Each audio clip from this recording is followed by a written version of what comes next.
नमस्कार। आज मंत्रिपरिषद में 14 एजेंडों पर स्वीकृति प्राप्त है। 14 एजेंडा। सबसे बड़ी योजना जो स्वीकृत हुई है वह है पंचायत सरकार भवनों के निर्माण के लिए। राज्य में 2165 पंचायत सरकार भवन निर्माण किए जाएंगे, जिसमें बाढ़ प्रभावित क्षेत्र में 1082 और सामान्य क्षेत्र में 1083। तो आपके 2165 पंचायत सरकार भवन निर्माण किए जाएंगे।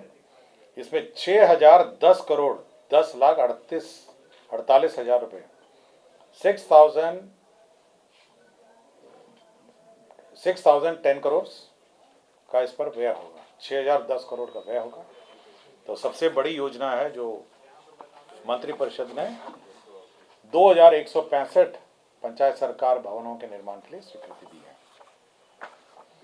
उद्योग विभाग का एक raising and accelerating MSME performance RAMP योजना की स्वीकृति के संबंध में था। इसमें जो एमएसएमई जो उद्योगपति हैं उनको hand holding, training, capacity building, Bharat सरकार की सेंट्रली स्पॉन्सर्ड स्कीम है, रैम्प करके है। और इसके अंतर्गत 104.74 करोड़ की स्वीकृति प्राप्त हुई है। ये सेंट्रल सेक्टर योजना है, रैम्प योजना। सेंट्रल सेक्टर योजना का मतलब है कि 100% ये सेंट्रल सेक्टर योजना है। तो 140.74 करोड़ की योजना है, जो बेसिकली आपके एमएसएमई सेक्टर में जो उद्योगपति हैं, जिसमें उद्यमों के सुधार एवं क्षमतावर्धन है, केंद्र राज्य सहयोग में तेजी लाना, प्रौद्योगिक उन्नयन योजना में प्रभावशीलता को बढ़ाना, सूक्ष्म लघु एवं मध्य उद्यमी योजनाओं को वित्त पोषण से मजबूत करना, माइक्रो एवं स्मॉल एंटरप्राइजेस के लिए क्रेडिट गारंटी ट्रस्ट को और प्रभावशाली बनाना और विलंबित भुगतान के मामले को कम करना। तो ये जो एमएसएमई में जो समस्याएं हैं उसका समाधान और कैपेसिटी बिल्डिंग के लिए यह योजना स्वीकृत हुई। विज्ञान एवं प्रौद्योगिकी विभाग में जो आपके इंजीनियरिंग कॉलेज हैं, राजकीय इंजीनियरिंग कॉलेज हैं, उनके छात्र छात्राओं को इंटर्नशिप नीति एक स्वीकृत हुई है। इंटर्नशिप नीति के अंतर्गत एक इंटर्नशिप पॉलिसी लाए हैं, जिसमें 10,000 रुपये आपका इंटर्नशिप में दिया जाएगा और तीसरे सेमेस्टर के बाद 4 सप्ताह का, 5वें सेमेस्टर में 6 सप्ताह का और 7वें सेमेस्टर में 8 सप्ताह का प्रावधान किया गया है। और इसमें जितने सरकारी निगम हैं, हमारी सरकारी संस्थाएं हैं, उसमें इंटर्नशिप हो सकेगी। और इनको इंटर्नशिप प्रोत्साहन राशि जो है वो 10,000 रुपये दे होगी। तो ये वन टाइम है। 8 सप्ताह के मतलब विज्ञान प्रौद्योगिकी विभाग द्वारा सातवीं सेमेस्टर में 8 सप्ताह के ऑफलाइन इंटर्नशिप करने वाले सभी छात्र छात्राओं को प्रति छात्र 10,000 रुपये मात्र की राशि प्रोत्साहन स्वरूप दी जाएगी। तो एक प्रोजेक्ट रिपोर्ट भी उनको तैयार करना पड़ेगा, मतलब जो उनकी रिक्वायर्ड टू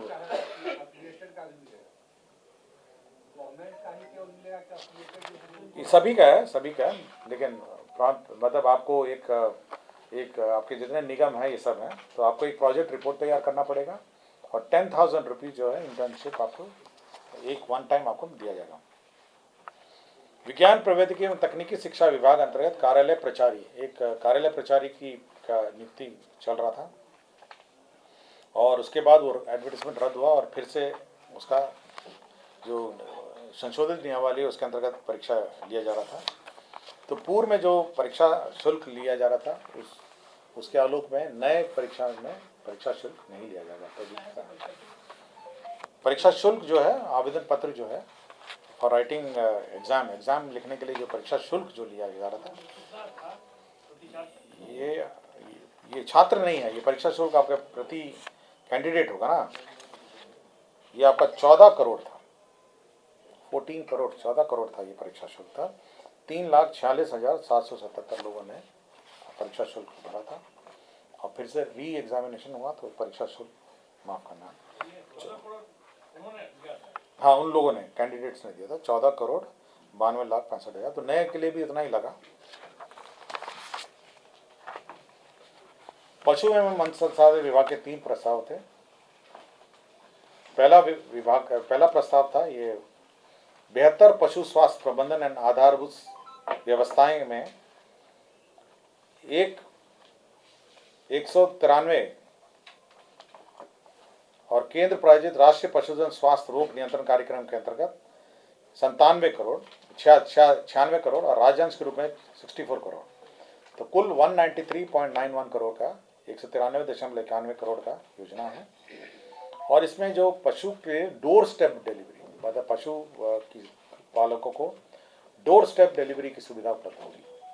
तो इसका मतलब यह है कि एक ऐप रहेगा और मोबाइल का कॉल सेंटर रहेगा, और कोई भी पशुपालक अगर चाहेंगे तो वो ऐप और कॉल सेंटर के माध्यम से आप सर्विसेज रिक्वेजिशन कर सकते हैं और उनको डोर स्टेप डिलीवरी डॉक्टर्स की और मेडिकल असिस्टेंस उनके पशु को मिलेगी। तो इसमें 193.91 करोड़ का व्यय होगा।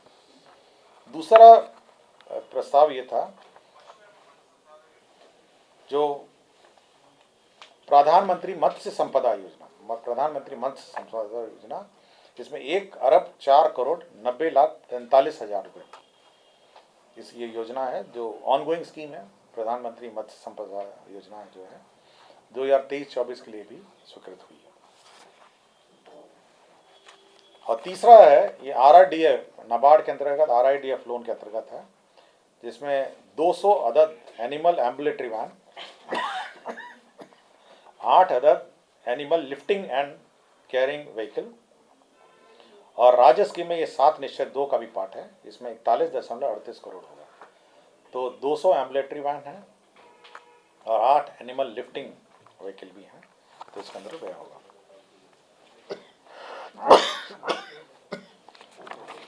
तीन योजनाएं हैं प्रधानमंत्री ग्राम सड़क योजना। ये योजना फेज 3 की है।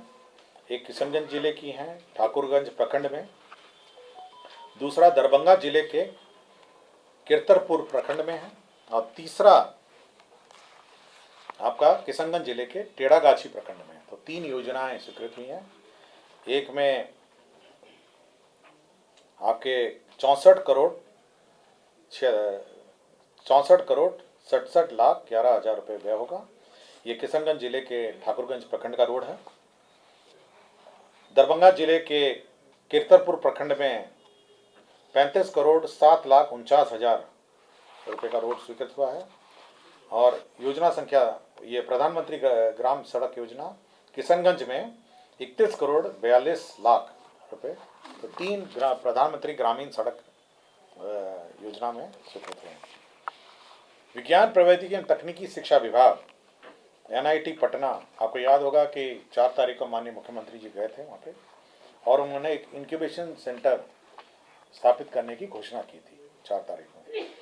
तो ये B+G+4 basement plus ground plus 4 furniture सहित और अन्य जो इंक्यूबेशन सेंटर है NIT का, ये 47,76,00,000 रुपए की स्वीकृति दी है, प्रशासनिक स्वीकृति। ये NIT द्वारा ही संचालित होगा। ये grant in aid science and technology विभाग द्वारा NIT को विमुक्त किया जाएगा, और B+G+4 की बिल्डिंग होगी और फर्नीचर सहित होगा। आगामी लोकसभा चुनाव निर्वाचन में 2024 और 25 में जो पर्सनल मैनेजमेंट है सॉफ्टवेयर जो है, जिसके माध्यम से इलेक्शन पर्सनल का डिप्लॉयमेंट होता है, मॉनिटरिंग होता है, वह NIC द्वारा उनकी संस्था NICSI से कराए जाने का निर्णय लिया गया है। इसकी अनुमति दी गई है इलेक्शन विभाग को नॉमिनेशन के आधार पर। नगर विकास विभाग में जो नगर निकायों के लिए वाणिज्य कर विभाग द्वारा पेशा कर, जो आपके पेशा कर जो वसूली होती है, उसे 75 करोड़ जो है वो विभिन्न नगर निकायों को विमुक्त करने के लिए प्रस्ताव आया था। ये नगर विकास एवं आवास विभाग का है। और अंतिम एजेंडा ये था कि योजना एवं विकास विभाग का, जिसमें राज्य योजना अंतर्गत जो कार्यरत बिहार मौसम सेवा केंद्र जो सृजित पद हैं, ये पहले योजना मद में थे और हर 5 साल इसको रिन्यू होना था। अब एक गैर योजना मद में स्थानांतरण कर दिया गया। ये योजना को ही स्थानांतरण गैर योजना में कर दिया गया है। इसमें 10 हैं आपके जो प्रशासनिक पद हैं, और तकनीकी विशेषज्ञ पद 43 हैं।